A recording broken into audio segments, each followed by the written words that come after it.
Olá, boa noite. Meu nome é Kennedy Wesley dos Santos. Estou fazendo dupla com Nicolas Faria Costa. Esse é o nosso trabalho relacionado à antena Voltaire de irradiação e ondas guiadas.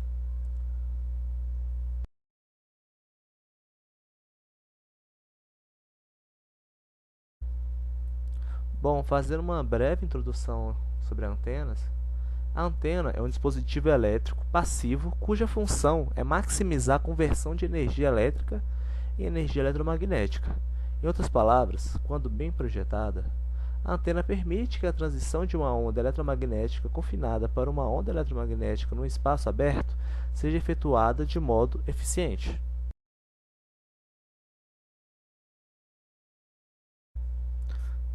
No estudo e no projeto de antenas, algumas características e resultados fundamentais dos quais eu listei que serão alvos do nosso trabalho aqui. A primeira consideração é que, nesse contexto das antenas, nos deparamos com os resultados em decibéis, que é um número relativo e que permite representar relações entre duas grandezas do mesmo tipo, como, como relações de potências, correntes, etc. Ou qualquer outra relação dimensional, permitindo definir ganhos, atenuações, relações sinal ruídos, etc. O diagrama de radiação é uma representação gráfica da densidade de potência radiada em função da direção em torno da antena. Para esse trabalho, ele será apresentado na forma 3D e polar, conforme foi solicitado. Na forma 3D é possível visualizar a distribuição espacial de toda a potência envolvida. Já na forma polar, o que se tem é um gráfico planar, que permite a visualização da amplitude e o ângulo do gráfico tridimensional. O ganho ele pode ser entendido como o resultado da diretividade menos as perdas, ou matematicamente falando, o produto da eficiência pela diretividade. E aí a eficiência ela leva em conta todas as perdas envolvidas, que são aquelas dadas pelo descasamento de impedância, perdas de elétricos, etc. A diretividade é a relação entre o campo irradiado pela antena na direção máxima irradiação e o campo que seria gerado por uma antena isotópica que recebesse essa mesma potência. Então, a diretividade é uma medida de comparação que define a capacidade da antena de concentrar energia irradiada numa determinada direção. Prosseguindo, temos a impedância de entrada da antena, o parâmetro S, que a gente já viu em relatórios passados, e a relação frente-costas, que é a relação de ganho entre o lobo principal e o posterior. O ângulo de meia potência eles são definidos pelos pontos no diagrama polar, onde a potência radiada equivale à metade da radiada, na direção principal, né? E a polarização seria aí a orientação do campo elétrico eletromagnético radiado ou recebido, conforme nós também vimos aí no início do curso.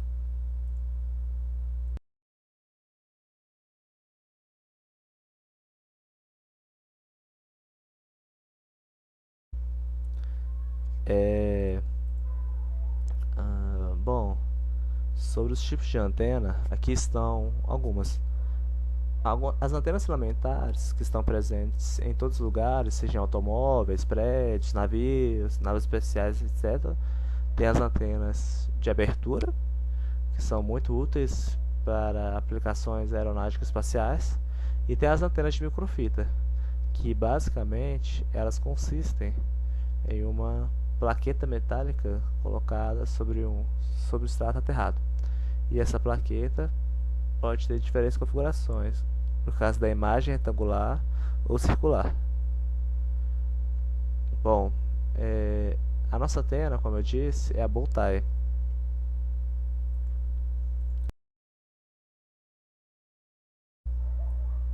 Bom, falando agora um pouco sobre a antena bow tie, o que ela é? Utiliza elementos triangulares em vez de hastes retas, como elementos de antena, como nós podemos observar na imagem. Os elementos triangulares saindo em ambos os lados da antena lembram uma gravata borboleta. Contudo, ela também pode ser referida como antena borboleta pelo mesmo motivo. As asas da antena alargam-se simetricamente em ambos os lados da viga de suporte. As duas antenas quase se tocam no centro. A antena bow-tie é um tipo de antena de polo UHF.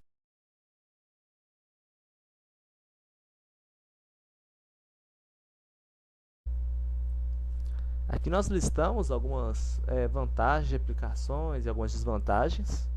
Bom, a primeira vantagem é que a largura de banda da antena é aumentada. Ela é apropriada para receber sinais de várias fontes, pois recebe sinais um ângulo de 60 graus. Recebe uma ampla gama de sinais UHF, Ultra High Frequency, mais leve e mais resistente ao vento. O projeto é barato e fácil de construir. O refletor de malha mais eficiente. Agora, falar um pouco sobre as desvantagens. Ela tem baixa eficiência de transmissão na extremidade inferior de sua faixa de frequência.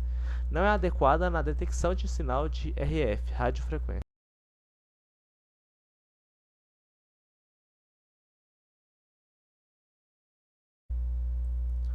Bom, falando um pouco ainda sobre a antena bow-tie, gostaria de falar um pouco sobre a técnica de análise de projeto. A gente utilizou o CST Studio, como a própria professora pôde ver a gente lá na sala de eletromag. O software para análise eletromagnética 3D de alto desempenho que permite projetar, analisar e otimizar componentes e sistemas eletromagnéticos. O pacote de simulação oferece análises de desempenho e a eficiência de antenas e filtros, compatibilidade e interferência eletromagnética, exposição do corpo humano a campos, efeitos eletromagnéticos em motores e geradores e efeitos térmicos em alta potência, dispositivos. Bom, agora eu vou falar um pouquinho sobre a modelagem matemática que nós utilizamos no nosso projeto. Como podemos observar no slide, temos várias equações, né?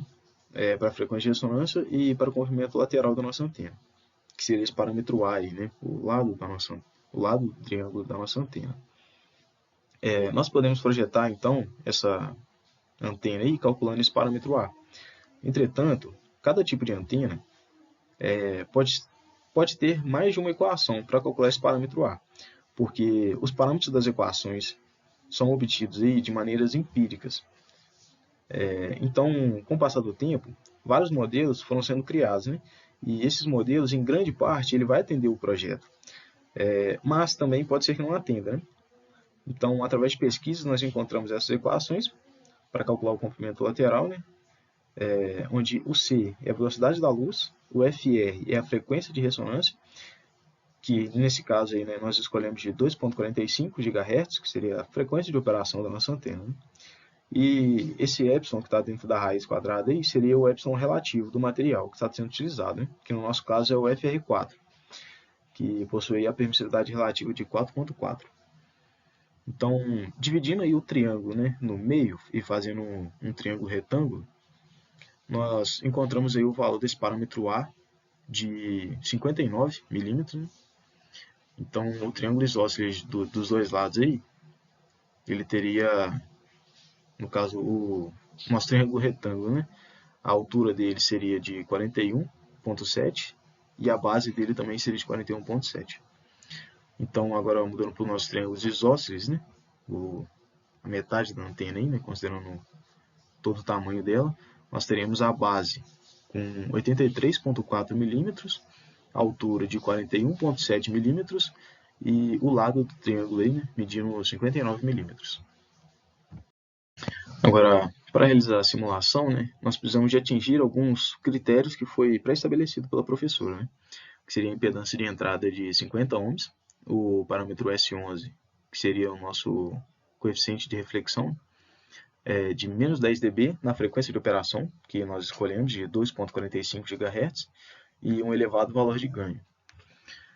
Agora, mas para o projeto, nós precisamos considerar a permissividade relativa, que como já foi dito aí, do FR4, que é de 4.4, a nossa frequência de operação, de 2.45, a espessura do cobre na placa que nós utilizamos, que é de 0,035 milímetros, e a espessura do dielétrico, de 1,5 milímetros. Também vale lembrar aí que essa antena, apesar de no slide anterior parecer que os dois triângulos eles se tocam, na realidade eles têm que ter um espaçamento, porque precisa de ter uma diferença de potencial entre os dois, né, para a antena poder funcionar. Né? E o espaçamento entre a ponta de um triângulo e outro foi de 4 milímetros, que seria a distância do nosso conector de alimentação aí. Então agora eu vou mostrar um pouquinho da construção da antena dentro do software. O primeiro passo, né, foi a gente definir o nosso substrato. Para isso, a gente utilizou variáveis para poder determinar as dimensões do nosso substrato, né? Altura, largura e comprimento. E lá embaixo também, onde está marcado de vermelho, aí, nós definimos o material do substrato, que seria o FR4. A gente tem que definir o material também, porque o software ele leva em conta o epsilon relativo, né, do material. Então a gente tem que definir tudo direitinho. Bom, então depois de definirmos aí o nosso substrato, né, o próximo passo é desenharmos a antena. E para isso nós utilizamos também variáveis para poder determinar os parâmetros de cada triângulo da antena, né, e utilizamos os valores calculados na nossa modelagem matemática. Observe também que entre um triângulo e o outro tem que ter um espaçamento, né, para que haja uma diferença de potencial entre os dois lados da antena. E nós definimos esse espaço aí como sendo 4 milímetros, né, que é a distância entre um terminal e o outro do nosso conector. Foi utilizado o SMA, se não me engano foi o fêmea. Então, depois de desenharmos a nossa antena, né, definir esse espaçamento aí, a gente tem que definir o ponto de alimentação, que ficou aí entre o P1 e o P2. Né? E como podemos observar aí à direita, a gente passa alguns parâmetrozinhos, né, que seja a impedância de entrada, 50 ohms. Então agora aí já com o substrato e a antena definidas, o próximo passo seria realizar a simulação. Né? Então como resultado aí nós obtemos uma impedância de entrada na frequência de 2.45 de aproximadamente aí 45 ohms.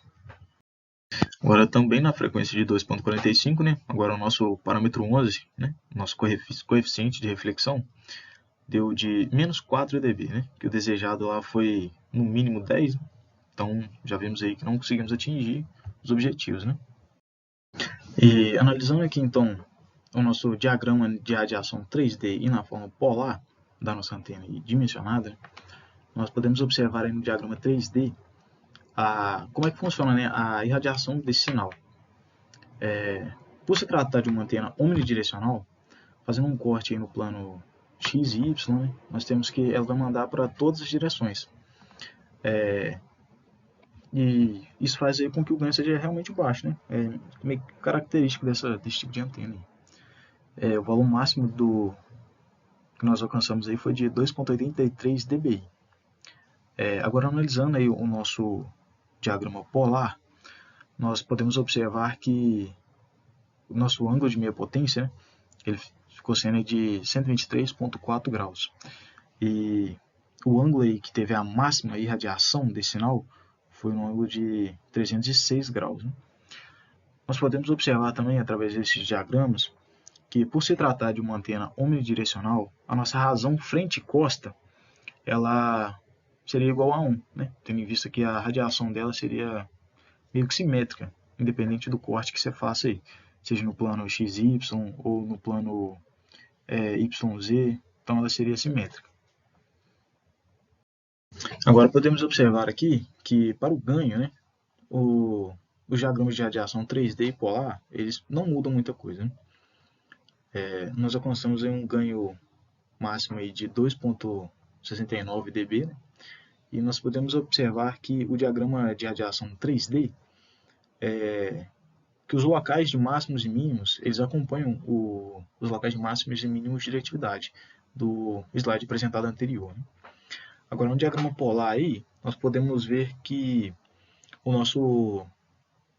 ângulo aí de máximo ganho diretivo, né, ele é dado no mesmo ângulo da máxima diretividade, né, que nós obtemos. Isso aí também faz sentido porque a diretividade ela pode ser definida como sendo o máximo valor atingido pelo ganho diretivo, né? Então faz sentido os dois aí estarem no mesmo ângulo. Bom, então analisando os resultados, né, que nós obtivemos aí através da simulação da antena dimensionada, nós chegamos à conclusão aí de que nenhum dos parâmetros pré-estabelecidos foram alcançados. Nem da impedância de entrada, nem o parâmetro S11 na nossa frequência de operação. Então, com base nisso, é necessário que nós realizamos a otimização da nossa antena, né? E o software, ele nos dá esse recurso. O que acontece? A gente passa os parâmetros desejados da impedância de entrada, o parâmetro S11, e passa ali as características que o software vai poder mexer na nossa antena. E por isso, nós decidimos colocar as dimensões da antena como sendo variáveis, porque o software ele vai mexer exatamente nessas variáveis até achar aí as dimensões corretas para alcançar os parâmetros estabelecidos, né? Com base nisso, então, nós achamos aí a altura do nosso triângulo de 13,8 e aí onde seria o y aí, 0,8 milímetros. E após realizar a simulação dessa antena encontrada através da otimização, nós conseguimos aí uma impedância de 50 ohms aí em aproximadamente 2,41 GHz, né? Está bem próximo da frequência desejada, né? 2,45. Nós conseguimos aí então abaixo de menos 10 dB, uma largura aí de faixa de 2,2 até 2,47, né? Ou seja, em 2,45 nós conseguimos aí alcançar aí, né, o parâmetro S11 abaixo de menos 10 dB. Conseguimos aí uma largura de banda nem tão larga e nem tão curta, né? Vamos colocar aí uma mediana. Agora, analisando aí, então o nosso diagrama de radiação 3D e polar da diretividade, né, nós podemos ver no diagrama em 3D que, em comparação com a nossa antena calculada, nosso diagrama aí ficou mais uniforme, né? Levando as características físicas aí da diretividade dessa antena, né? Só que alcançamos um valor abaixo, né? O valor máximo está abaixo do valor encontrado na nossa dimensionada. Nós achamos aí o valor máximo de 2,27 dBi. Agora, analisando aí a nossa forma polar, né, nós podemos ver que a máxima direção, o máximo valor da diretividade, né, ela é alcançado em 90 graus, aí, né, no ângulo de 90 graus. Nós alcançamos aí também um ângulo de meia potência de 89,3, aproximadamente 90 graus também. E para o ganho também não foi muito diferente, né? Em comparação que o ganho e a diretividade eles são relacionados, né? Podemos analisar aí que o máximo valor de ganho alcançado foi de 2,02 dBi, 2,02, perdão. Temos aí a máxima direção aí também, né? E o ângulo de 3 dB, que é o de meia potência, né? Que também não mudou em relação à diretividade. Então, como através da otimização realizada pelo software, esse daí foi a antena que chegou mais próxima de alcançar os parâmetros desejados, né? Nós partimos para a construção. E para realizar a construção, nós precisamos da impressão dessa antena de 1 para 1, ou seja, com as mesmas dimensões que o software nos deu. E essa impressão foi feita em papel fotográfico. Precisamos também da placa de FR4, da prensa de sublimação que foi utilizada, um conector SMA fêmea, 50 ohms, né, impedância de entrada, e o percloreto de ferro. E o processo aí consiste em transferir do papel fotográfico para a placa de FR4, né, o desenho da nossa antena, utilizando a prensa de sublimação, aquecendo esse papel fotográfico e passando a tinta, né, para a placa de FR4. Então, após esse processo aí, nós realizamos a corrosão da placa com o percloreto de ferro, né, e depois nós colocamos o conector, né, e então ficou pronta a nossa antena. Bom, e depois de todo esse processo, né, nós chegamos à nossa anteninha construída, apresentada aí no slide, né, já com o conector. Já a nossa antena construída, né, em 2.45, ela não ficou com 50 ohms, como estava demonstrado no software. Ela chegou a 13.9 ohms, com a parte também imaginária de 20, né? Agora ela ficou aproximadamente 50 lá para 3.2 GHz aproximadamente, né? Agora então analisando aí o parâmetro 11, né? O parâmetro S11 da nossa antena construída, né? Podemos observar que ela ficou operacional aí em aproximadamente 3,6 GHz, né? Onde nós conseguimos alcançar aproximadamente menos 40 dB. Então, através do analisador de radiofrequência, né, o Field Focus, e também utilizamos um gerador de sinal, né, para gerarmos o sinal para a antena captar, né? Nós testamos em duas frequências diferentes. Primeiro, geramos uma frequência aí, um sinal numa frequência de 3.7 GHz e, como podemos observar aí na imagem esquerda, a nossa antena foi capaz de captá-lo. Agora, depois também resolvemos testar em 2.45. Nós observamos aí que a antena também foi capaz de captar em 2.45. Captou até um sinal um pouco maior, né? Só que, porém, parece que ficou um pouco mais ruidoso, né? Nós atribuímos essa diferença aí, tanto na impedância quanto no parâmetro S11 da antena construída para a antena otimizada no software, a diversos fatores, né? Um deles pode ser também o processo de fabricação da antena, né? Esse processo manual que pode acarretar aí a vários erros, né? No processo e na geração da antena. Também o software, ele também ele não considera alguns aspectos como a conexão também, ele conectou o estanho utilizado para a realização da solda do conector na placa. Ele considera aí uma alimentação direta nas extremidades da antena, né? Sem uma interferência externa. Então, nós atribuímos essas diferenças a esses fatores.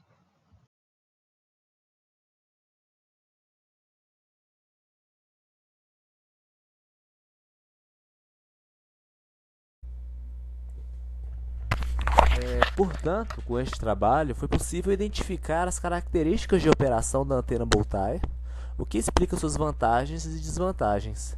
Além disso, foi possível explorar algumas das funcionalidades do software CST, e verificou-se que nele há uma gama de recursos disponíveis na versão estudante.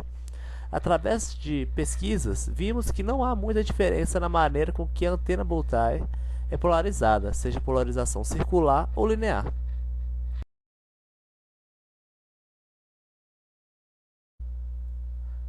Essas foram algumas das referências que nós utilizamos. Nós utilizamos o livro que foi sugerido pela professora, Teoria de Antenas, Análise e Síntese, do Constantine Alabanes.